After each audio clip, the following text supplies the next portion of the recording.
बऱ्याच लोकांना हा प्रश्न असतो की महेश तुझी ट्रेडिंग स्ट्रॅटेजी काय, तू शेअर्सना बाय कसं करतो, सेल कसा करतो. ऑलराईट, ह्यावरती सविस्तरपणे मी हा व्हिडिओ आणणार आहे. ऑलराईट, पहिलं माझं इंट्रोडक्शन करून घेतो. जय जय मित्रांनो, मी आहे महेश पाटील, शेअर मार्केटमधला एक ट्रेडर आणि इन्व्हेस्टर. जर तुम्हाला शेअर मार्केट माझ्याकडे शिकायचं असेल तर व्हिडिओच्या डिस्क्रिप्शन सेक्शनमध्ये लिंक दिलेलं आहे. त्या लिंकवर क्लिक करून तुमचं नाव, मोबाईल नंबर, ईमेल ॲड्रेस या तिन्ही गोष्टी व्हॉट्सअपवर पाठवा. 24 तासाचा वेळ द्या, तुम्ही रिप्लाय करतील. ऑफर काय दिली ती पण डिस्क्रिप्शनमध्ये वाचून घ्या, नंतर त्या लिंकमध्ये क्लिक करून जॉईन करा. ऑलराईट, आजचा कॅमेरामॅन आमची आहे माझी मम्मा, कॅमेरा होल्ड करून आहे. सो फटाफट व्हिडिओ रेकॉर्ड करून घेऊया तिचा हात दुखायच्या आधी.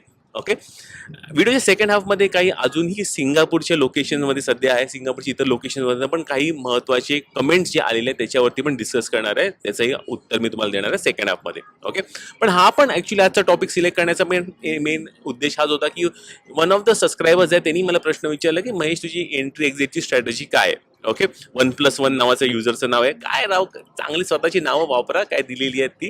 सो नाव प्लीज कमेंट सेक्शनमध्ये टाका, वाचायला तुमची नावं मला खूप आवडतात.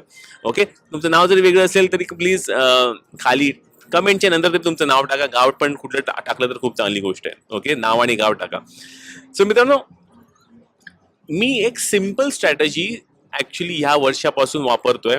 ऑलराईट, ती म्हणजे ती माझी टीमला पण मी दिलेली आहे. जी माझी टीम जे मला प्रोव्हाइड करतात टिप्स म्हणू शकता, काइंड ऑफ जे स्वतः ते फर्दर ऑर्डर्स एक्झिक्यूट करतात माझ्यासाठी माझ्या अकाउंटमध्ये. सर मी काय केलं आहे म्हणजे, आपला जर तुम्ही चार्टवरती गेलात, चार्टवरती जाऊन पहिली गोष्ट आपल्याला चेक करायची आहे ती म्हणजे 200 सिम्पल मुव्हिंग एव्हरेज चार्टवरती लावायचं आहे. 200 सिम्पल मुव्हिंग चार्टवरती का लावायचं आहे? कारण जो पण स्टॉक 200 सिम्पल मुव्हिंगच्या एव्हरेजच्या वरती असेल ना, तर तो स्टॉक आयडियली बुल मार्केटमध्ये असतो. हे 200 सिम्पल मुव्हिंग एव्हरेज कशावर बघायचं? डेली चार्टवरती बघायचं. ओके, सेकंड आपल्याला इंडिकेटर चार्टवरती लावायचं आहे ते म्हणजे आपल्याला लावायचं आहे super trend. Okay, super trend indicator लावायचं आहे आपल्या चार्टवरती. सेटिंग स्टँडर्ड सेटिंग ठेवायची आहे, काय वेगळी सेटिंग ठेवायची नाहीये. आता सुपर ट्रेंड इंडिकेटरनी जेव्हा पण बाय देईल, ओके, त्या स्टॉकवरती आपण जाऊन बाय करायचं आहे. सुपर ट्रेंड इंडिकेटर जेव्हा पण सेल देईल त्या स्टॉकमध्ये जाऊन सेल करायचं आहे. ओके, आता ह्याच्यामध्ये परत दोन प्रकार आहे. समजा जर सेल जर लॉसमध्ये त्याला त्यांनी जर दिला आणि जर स्टॉक जर एक मोठा कंपनी असेल, कारण मी माझ्या मेंबरचं सांगितलंय की जी पण कंपनी असेल ती 10,000 कोटीच्या मार्केट कॅपच्या वरती असली पाहिजे. ओके, जर तुम्ही charting.com वरती गेलात आणि जर स्कॅन मारला 10,000 कोटीच्या वरतीच्या कंपनी, किंवा screener.com वरती पण screener.in वरती जाऊन जरी चेक केलं की कुठल्या 10,000 कोटीच्या कंपनीज आहेत, तर नॉर्मली हे FNO स्टॉक्स आणि इतर काही स्टॉक्स असतील. सो ह्या स्टॉक्समध्येच माझी वॉचलिस्ट जवळजवळ 400-450 स्टॉक्सची वॉचलिस्ट होते. ह्या स्टॉक्समध्येच आम्ही ट्रेड घेतो. ओके, सो स्टॉकची वॉचलिस्ट डिफाईन झाली, इंडिकेटर डिफाईन झाला. इंडिकेटर कुठला आहे? सुपर ट्रेंड जेव्हा बाय देणार त्या दिवशी बाय करायचा. सुपर ट्रेंड जर प्रॉफिटमध्ये आल्यावरती सेल दिला तर सेल करायचा. जर त्यांनी लॉसमध्ये सेल करायला लावलं तर डिसिजन मेकिंग आपल्यावरती ठेवायची की मला लॉसमध्ये एक्झिट करायचं आहे की नेक्स्ट बाय जेव्हा येईल त्या शेअरमध्ये तेव्हा जाऊन तिकडे एव्हरेज करून मग मी एक्झिट करणार. ओके, सो अशा प्रकारे दोन्ही प्रकारे हे ऑप्शन मी माझ्या टीम बरोबर ठेवलेले आणि अशा प्रकारे एक सिम्पलची स्ट्रॅटेजी फॉलो करतोय, जिथे काही डोकं लावायची गरज नाही. रोजचे हे 400-450 स्टॉक स्कॅन करायचे आणि ज्या स्टॉकमध्ये चांगलं आपल्याला वाटते एंट्री बनते सुपर ट्रेंडवरती त्यावर जाऊन बाय करायचं. तुम्ही हे जाऊन सगळ्या बॅक टेस्टिंग करू शकतात. बरेच चांगले स्टॉक्स असतात जे ट्रेंडिंगमध्ये एकदम वेगाने मोठे 10, 20, इव्हन 100% जास्त गेन्स दिलेले आहेत या सिम्पलच्या स्ट्रॅटेजीवरती. काय डोकं खाजवायची गरज नाही. ओके, फर्दर ह्याचं व्हेरिएशन एक अजून एक सुपर ट्रेंडचं आम्ही असं करतो की लेट्स से सुपर ट्रेंडमध्ये बाय आल्यावरती स्टॉक वर गेल्यावरती परत जेव्हा सुपर ट्रेंड जेव्हा खाली येतो आणि खाली एक सुपर ट्रेंडची एक ट्रेलिंग ग्रीन लाईन असते, त्या ग्रीन लाईनच्या झोनमध्ये आणि बाय लेवलपासून ग्रीन लाईनच्या झोनमध्ये जरी स्टॉक आला तरी आम्ही फॉलिंग मार्केटमध्ये पण त्या स्टॉकला आम्ही बाय करू शकतो जोपर्यंत सुपर ट्रेंड रेड नाही आहे तोपर्यंत. सो ही एक second variation of the strategy आम्ही आणलेली आहे. ओके, आता लक्षात ठेवा ही साईडवेज मार्केटमध्ये ही स्ट्रॅटेजीमध्ये बरेच अप अँड डाऊन असतात, पण जर आपण स्पेसिफिकली जर एक मार्केट जेव्हा ट्रेंडिंग असतं, ओके, किंवा तो स्टॉक जर ट्रेंडिंग असेल, ट्रेंडिंग कसं डिफाईन होणार? तर स्टॉक 200 सिम्पल मुव्हिंगच्या वरती असेल तर स्टॉक ट्रेंडिंग आहे आयडियली. तर जे पण स्टॉक 200 सिम्पल मुव्हिंगच्या वरती असेल त्याच्यामध्ये सुपर ट्रेंडचा जर आपण वापर केला तर व्हेरी लाईकली त्याचे रिझल्ट चांगले येतील. आणि रिझल्ट चांगले जरी नाही आले तर एव्हरेजिंग जर ताकद असेल, मनी मॅनेजमेंट स्ट्रॉंग असेल, कारण माझी मनी मॅनेजमेंट कशी दिलेली आहे, मी दर महिन्याला काही ना काही आपण ऍड करायचं अकाउंटमध्ये. दर महिन्याला काही ना काही ऍड करायचं. जर रिलायन्स, TCS, इन्फोसिस अशा टाईपचे जर शेअर असेल त्यामध्ये भीती आहे का? जर निफ्टी 20मध्ये सुपर ट्रेंडचा वापर केला तर भीती आहे का? सो जेवढं खाली गेलो होतं ते अजून माल आपण उचलायला आपल्याला भेटतो. राईट, सो ही एक अशी सिम्पल स्ट्रॅटेजी आहे. तो आता आम्ही आलेलो आहे मरीना बे सँड्स नावाच्या हॉटेलच्या ऑब्झर्वेशन डेकवरती आणि इकडनं एक एका व्यक्तीचा मिस्टर बिझनेसमॅन नावाच्या एका व्यक्तीने एक क्वेश्चन विचारलेला आहे. ओके, की सर सिप वरती गायडन्स द्या, किंवा सिप काय मार्केटमध्ये आपण कशी केली गेली पाहिजे. ऑलराईट.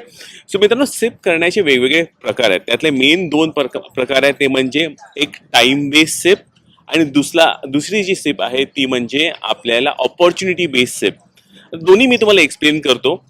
टाइम बेस्ड सिपमध्ये आपण दर महिन्याच्या एका ठराविक तारखेला आपण मार्केटमध्ये पैसा टाकतो. ते इतर म्युच्युअल फंडच्या माध्यमातून असून दे किंवा आपण स्टॉक इन्व्हेस्टमेंटच्या माध्यमातून असून दे. ओके. पण दुसरी जी सिप आहे ती खूपच इंटरेस्टिंग सिप आहे, जी पर्सनली मी फॉलो करतो. ती म्हणजे opportunity based SIP. Opportunity based SIP म्हणजे काय? आपण दर महिन्याला ओके काही पैसे आपल्या इन्व्हेस्टमेंट अकाउंटमध्ये आपण ॲड करतो एका ठराविक तारखेला. ओके, सेव्हिंग्ज अकाउंट असणार ते ऑफकोर्स. पण तो पैसा आपण मार्केटमध्ये लावणार नाही. आपण मार्केटमध्ये तो पैसा केव्हा लावणार? जेव्हा मार्केट पडेल किंवा आपल्या एक मार्केटमध्ये नॉर्मल करेक्शन आल्यावरती. सो लेट्स से एक पहिल्या महिन्यामध्ये लेट्स से जानेवारीमध्ये मार्केट नाही पडलं आणि मी 10,000ची सिप करत असेल तर 10,000 त्या अकाउंटमध्ये जमा होतील. फेब्रुवारीमध्ये नाही पडलं तर 10,000 रुपये परत त्या अकाउंटमध्ये जमा होतील. मार्चमध्ये नाही पडलं तर अजून एक 10,000 त्याच्यामध्ये जमा होतील. सो मार्च एंडपर्यंत जवळजवळ एक 30,000 रुपयाची सिप जमा आहे, पण मार्केटमध्ये लावली नाही, म्हणजे सेव्हिंग्स अकाउंटमध्ये.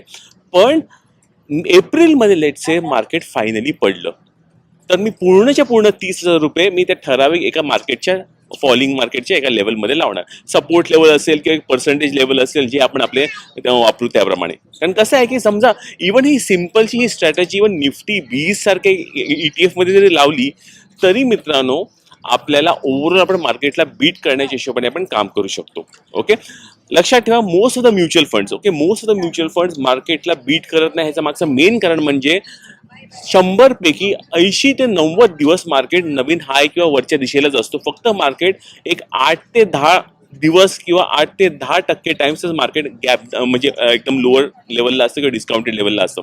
सो प्रत्येक डिस्काउंट मार्केट कंटिन्युअसली असं आपण वर जाणार, थोडंसं खाली येणार, वर जाणार, थोडंसं खाली येणार. हे जे थोडंसं जे खाली येणार ते जर प्रत्येक लेवल जर आपण पकडलोय तर एनिवेज आपण निफ्टीला बीट करतोय.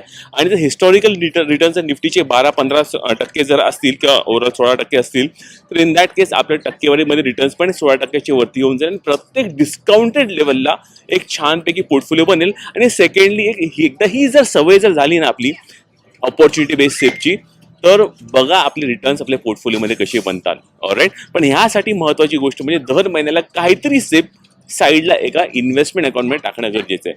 मेजॉरिटी ऑफ द लोक सो फार बघायला गेलं ॲज ऑफ ना इव्हन राईट नाव ऑल्सो म्युच्युअल फंडचे कारखान बेस सिप करत आहे. माझं सजेशन की इन माय केस मी हेच करतो की ऑपॉर्च्युनिटी जर आली मार्केटमध्ये तरच पैसा लावेन, तोपर्यंत तो पैसा एका साईडला एका अकाउंटमध्ये असतो.